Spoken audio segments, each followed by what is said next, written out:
میرے دوستو عزیزو، آج کا ایک غریب بندہ بھی پہلے کے بادشاہوں سے بہترین زندگی گزار رہا ہے۔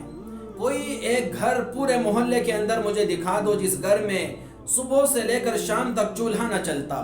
ہمارے یہاں تو ہر وقت چولہا چلتا ہی رہتا ہے، کبھی میٹھا بن رہا ہے، کبھی نمکین بن رہی ہے، پھر بڑوں کا کھانا الگ، چھوٹوں کا الگ، بچوں کا الگ، بیماروں کا الگ، صحت مندوں کا الگ۔ اس کے باوجود بھی ہم ناشکری کرتے ہیں۔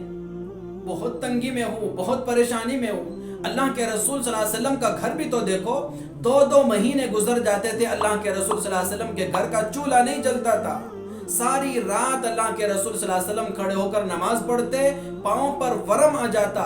ہم امی عائشہ فرماتی، یا رسول اللہ اپنی جان پر تو رحم کھائیں۔ حضور فرماتے تھے، افلا اکون عبدا شکورا، کیا میں اللہ کا شکر گزار بندہ نہ بنوں؟ میرا اور آپ کا نبی پیٹ پر پتھر باندھ کر بھی اللہ کا شکر ادا کرتا تھا۔